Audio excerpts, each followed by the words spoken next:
우리가 주일 낮 시간을 통해서 하나님의 말씀, 그러니까 하나님의 말씀을 통해 어떻게 하나님과 동행하는 삶을 살 것인가, 이 부분을 살펴보고 있습니다. 크게 이제 두 가지인데요. 하나는 하나님의 말씀을 통해 어떻게 하나님과 교제할 것인가라는 것이고요. 더 나아가 이제 성경 말씀을 통해 하나님과의 교제를 통해서 하나님의 뜻, 의중을 발견하고 거기에 온 삶으로 동참함으로 어떻게 하나님과 동행하는 삶을 살 것인가 라는 부분을 지금 쭉 살펴보고 있습니다. 오늘은 세 번째 시간으로 우리 개개인의 성도를 위한 하나님의 말씀의 중요성을 살펴보려고 합니다. 그런데 이제 여기 중요한 맥락이 있습니다. 그건 뭐냐 하면 오늘날 신앙이 너무나 사유화돼 버렸거든요. 우리의 신앙이. 그래서 우리의 신앙이 그저 개인의 구원과 안식과 평안과 만족과 세상에서 도움을 위한 것으로 전락해 버렸죠. 그러면서 하나님이 교회를 세우신 목적과 비전과 또 우리의 소명, 우리의 정체성을 거의 망각해 버린 그러한 상황입니다.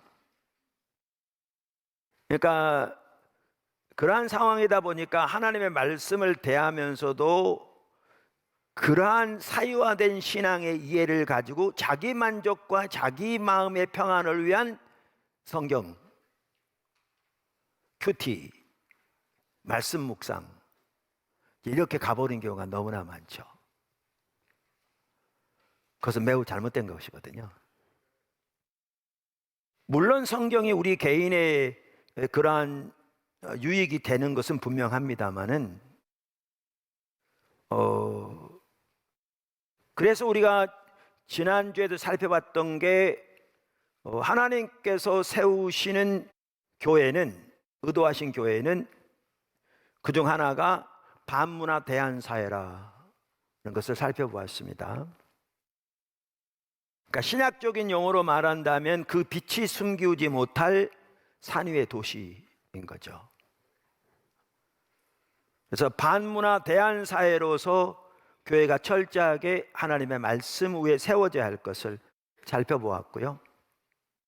그래야 그 가운데 하나님의 영광이 임하고 하나님의 빛이 임하며 하나님의 생명이 함께하므로 열방이 그것을 보고 하나님께 나옴으로 복을 받는, 그러니까 사도행전에 나오는 초대교회가 그랬죠. 또 하나님의 부흥이 임할 때마다 교회들이 그랬습니다. 그게 하나님이 의도하신 교회죠. 그래서 우리가 그러한 삶을 살아야 되는데 그러한 삶을 살아감에 있어서 하나님의 말씀은 우리에게 너무나 중요한 거죠. 그래서 우리가 그러한 선교적 삶을 살아야 되고 선교적 삶을 살기 위해 하나님의 말씀이 얼마나 우리 삶 속에 중요한가, 이런 관점에서 우리가 하나님의 말씀의 중요성을 이렇게 인식하고 배워가는 게 중요하다, 그 말씀입니다.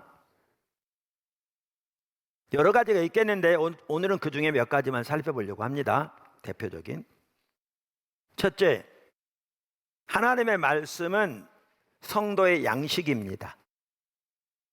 많은 분들이 흔히 그러잖아요. 기도는 호흡이다, 말씀은 양식이다. 맞아요. 하나님의 말씀은 성도들의 양식입니다. 몇 구절을 보면 이게 또렷합니다. 그래서 우리가 늘 그렇게 하듯이 성경 구절 한번 보시죠. 오늘 본문 말씀 다시 한번 보실래요? 본문 말씀. 자, 성경은, 그러니까 모든 성경은 누구의 감동으로 되어진 것이라고요? 하나님의 감동으로 되어진 것이다. 그래서 모든 성경은 하나님의 감동으로 혹은 성령의 감동으로 쓰여진 하나님의 말씀입니다.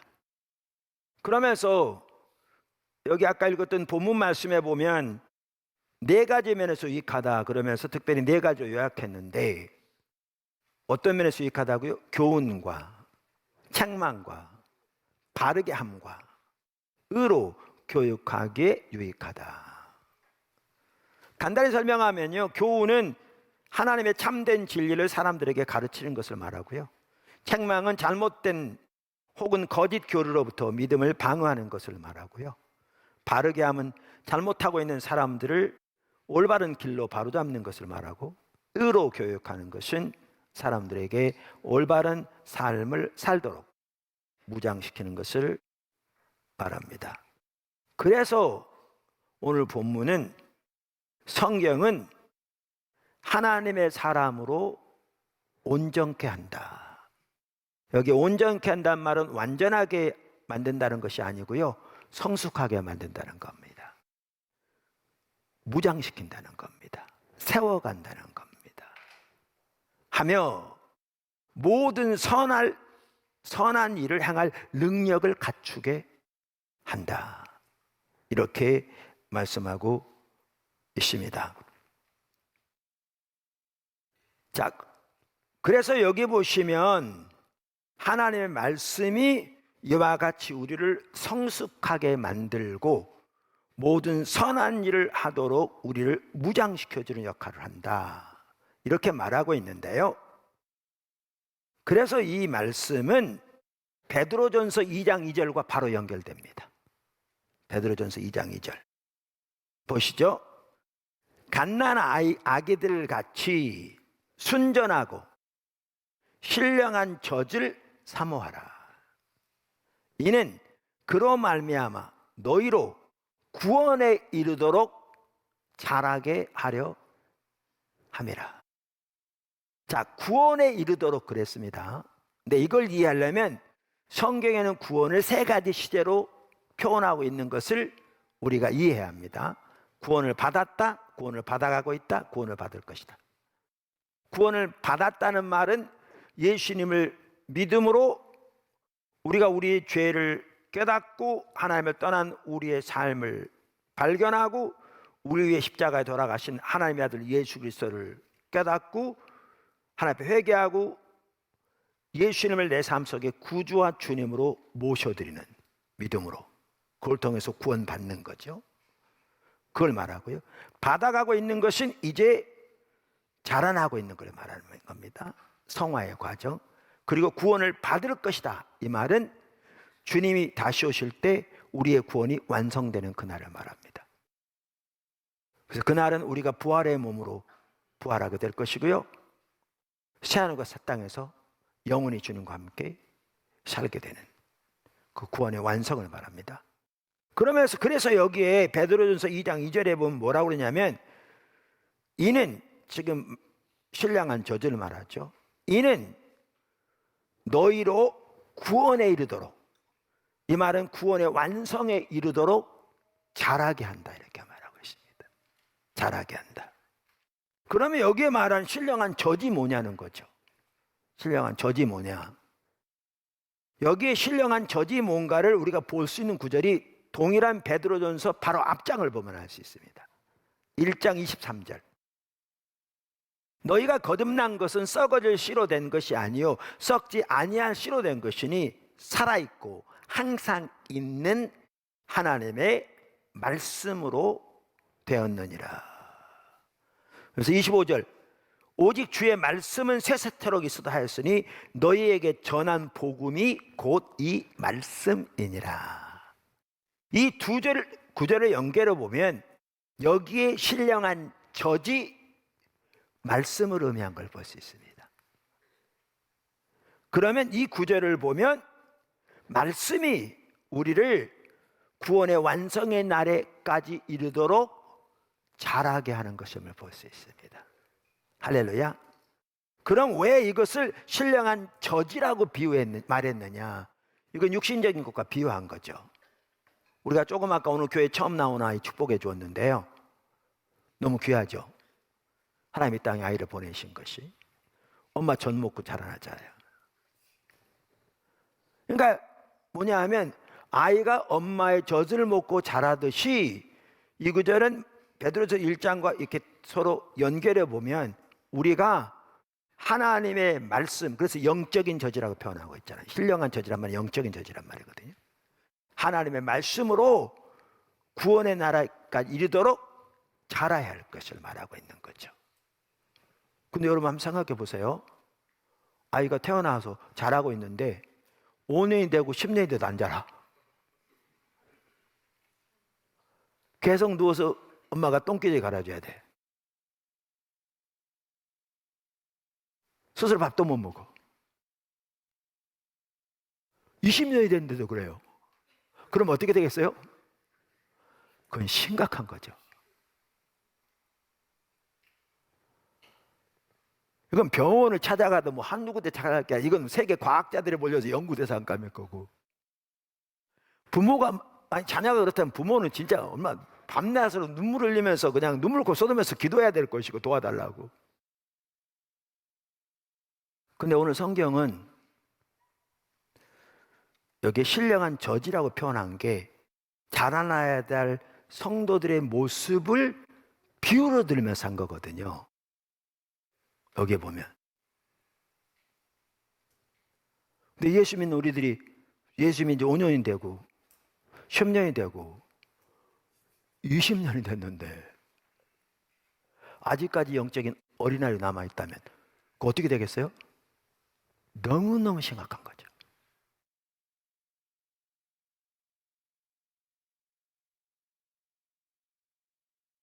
그건 진짜 너무너무 심각한 거죠.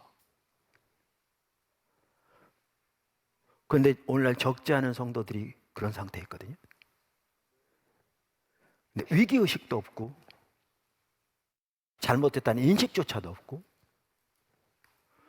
그 심각한 상황에 대한 것을 전혀 이렇게 그 심각성을 인식하지 못하는 그런 상태에 있습니다. 그래서 여기 보시면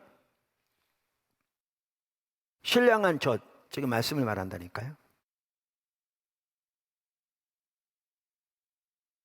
이 구절이 어린아이들은 젖을 먹는다, 어른은 굳은 음식을 먹고, 그러니까 우리 신앙은 어리니까 젖을 먹어야 한다, 그 구절을 말하는 게 전혀 아니라고 믿습니다. 앞뒤를 보세요. 그 말이 아니에요. 하나님의 말씀으로 구원을 받았는데 그 말씀을 신령한 젖에 비유하면서 아이가 자라나듯이 우리가 구원의 날까지 자라나야 할 것을 말하면서 그러기 위해서 신령한 젖을 그렇게 사모하라고, 자라야 되기 때문에 이렇게 말하고 있는 거죠. 자라는 여러분이 되시기를 주님으로 축원합니다. 두 번째, 성령 충만을 위한 필수적인 요소. 우리가 신앙생활에서 가장 중요한 요소 중에 하나는 성령 충만입니다. 그 많이 들었기 때문에 너무 잘 아십니다. 성경은 우리에게 지속적으로 성령의 충만함을 받으라고 명령하고 있습니다. 강력하게. 우리가 지지난주에 살펴봤는데 이 구절 18절 보십시오. 에베소 5장. 술 취하지 말라. 이는 방탕한 것이니 오직 성령으로 충만함을 받으라. 그러니까 여기 성령으로 충만함을 받으라, 이 말이 명령문입니다. 하나님 명령하신 거죠. 현재형입니다. 지속적으로 성령의 충만함을 받으라는 겁니다. 그러니까 헬라에서 현재형은 지속적인 행동을 가리키거든요. 그러니까 충만함을 받으라 이렇게 표현함으로써 우리가 우리 스스로 성령 충만할 수 없는 거죠. 우리는 받는 거죠. 근데 이게 명령문이다 보니까 우리가 할 부분이 있는 거죠. 우리가 아무것도 안 하고 그 하나님이 저절로 해주신 명령문이 나올 필요가 없잖아요. 그러니까 이 말은 하나님께서 우리를 성령으로 늘 채우셔서 우리가 성령의 충만함 가운데 살아가도록 힘쓰라, 그 얘기죠. 힘쓰라. 그런데 여기 성령의 충만함을 받으라 이 말을 술 취하지 말라 말과 대조하고 있습니다. 이 성령 충만의 성격을 볼 수 있는 부분이기도 하죠. 우리가 술에 취하면 어떻게 됩니까? 아, 여러분 술 안 드셔서 모른다고요? 네, 축복합니다. 네. 술 안 마시니까. 과거에 마셔보실 때 어떠셨나요? 과거에 안 드셨다고요? 네. 예, 잘하셨습니다. 그러니까 술에 취하면 술의 영향력 안에 들어가죠. 우리말에 그런 얘기 있잖아요. 처음에는 사람이 술을 먹고 나중엔 술이 술을 먹고 그 나중에는 술이 사람을 먹는다. 그러니까 마찬가지로 이 성령 충만을 받으면 성령께서 우리를 다스리시고 통치하시는 삶이 되는 거죠. 그러니까 그 종류의 성령 충만을 지금 말하고 있습니다. 이 구절은 술 취한 사람이 술이 그 사람을 지배하고 영향을 미치고 그런 것처럼 성령께서 우리를 통치하시고 다스리시는 그러한 성령 충만을 말합니다. 우리 신앙생활에서 필수적인 요소 중에 하나는 성령 충만입니다. 신약시대는 성령의 시대잖아요. 그래서 성경은 성령과 함께 걸으라고 말하고 있잖아요. 이미 살펴본 대로. 그래서 성령 충만할 때 우리가 세상을 이길 수 있고 죄를 이길 수 있고 승리하는 삶을 살 수 있습니다. 제가 목사라도요, 성령 충만하지 않으면 세상과 육신을 이길 수 없습니다. 인간은 아무도 예외가 없습니다. 아무도 예외가 없습니다.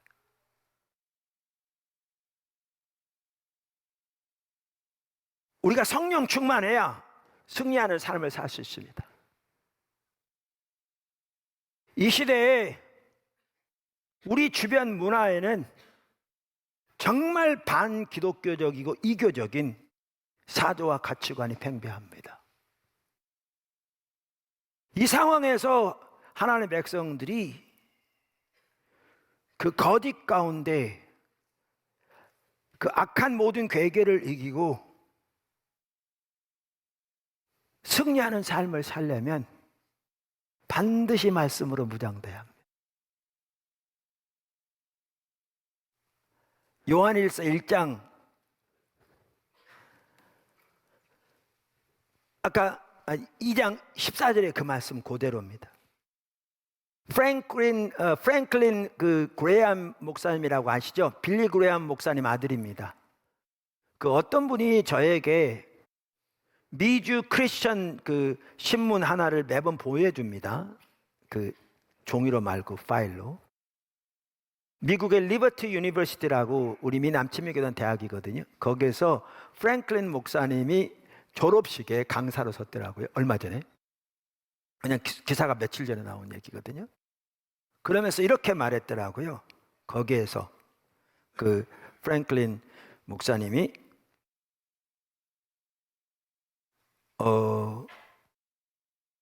거짓 속에서도 진리만 따르라. 거짓 속에서 진리만 따르라. 그러니까 오늘날 우리가 살고 있는 이 시대에는 그분의 표현대로 지옥에서 나온, 그분이 이렇게 표현했어요. 미국이 지옥에서 온 혼란과 거짓 문화에 지배되고 있다. 이 학교 학생들은 진리를 수호하라 이렇게 말했더라고요.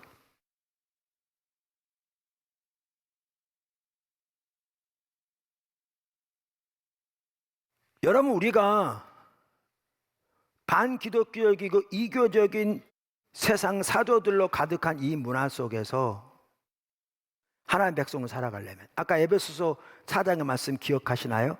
무장대 자라나되 이는 우리가 이제부터 어린아이가 되지 아니하고 사람의 속임수와 간사한 유혹에 빠져 온갖 교훈의 풍조에 밀려 요동하지 않게 하려 합니다.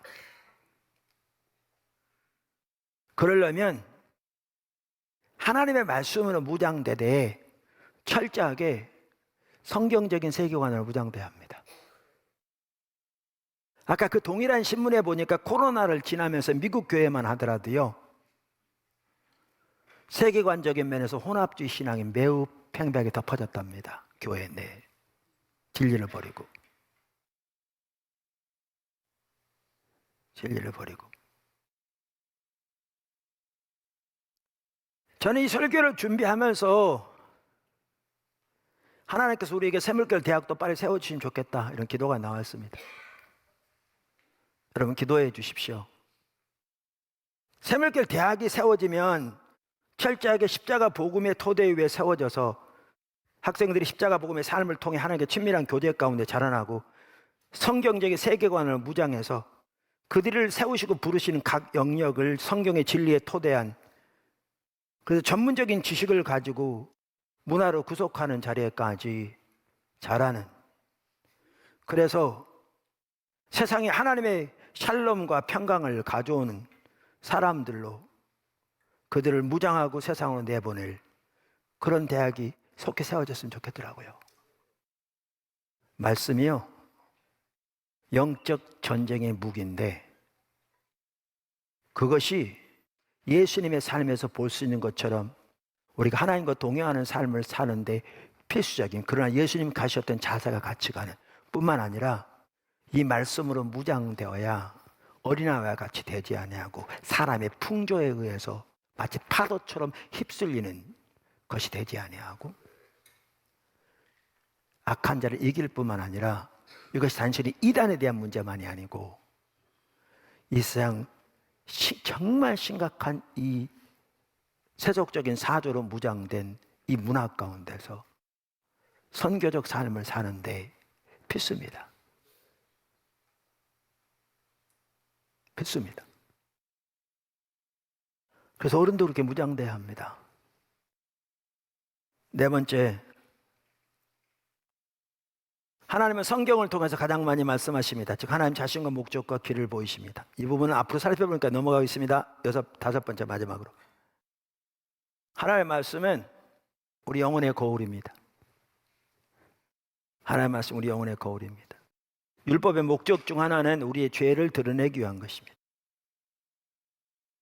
로마서 7장 7절, 그런즉 우리가 무슨 말 하리요? 율법이 죄냐? 그럴 수 없느니라. 율법으로 말미암지 않고는 내가 죄를 알지 못하였으니 곧 율법이 탐내지 말라 하지 아니하였더라면 내가 탐심을 알지 못하였으리라. 그래서 율법은, 하나님의 말씀은 더 나아가 죄를 드러내는 것으로서 한 목적이 우리 영혼의 거울과 같습니다. 아까도 말씀드린 대로 여기 깨끗하잖아요, 내부. 근데 여기가 빛이 쫙 들어오면요, 이렇게 깨끗하게 보이는 여기도 많은 먼지가 떠 있는 걸 봅니다. 하나님의 말씀의 빛이 우리의 영혼에 비춰질 때 우리의 죄가 드러납니다. 내 주먹을 믿어라, 하나님 믿으려면. 그런 교만한 사람도 주님 말씀의 빛이 비춰지면 그 앞에 완창 꼬그라질 겁니다. 그 생각이 얼마나 교만하고 아나무인이며 자신의 위치를 전혀 알지 못하는, 생각의 밑바탕까지 썩어 있는 죄인인 것을 깨닫게 되겠죠. 말씀은 죄가 드러나게 합니다. 그게 축복입니다.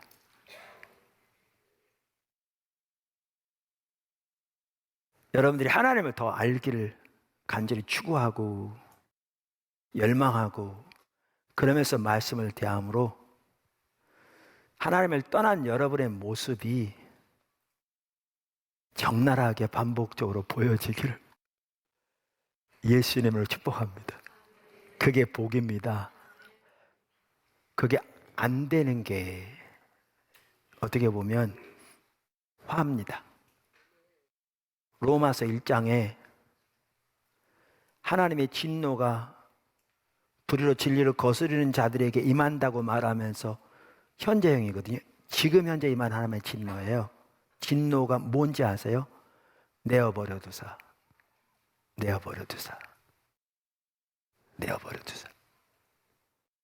하나님을 심각하게 떠난 우상숭배 가운데 있는데 주님이 내어버려두사.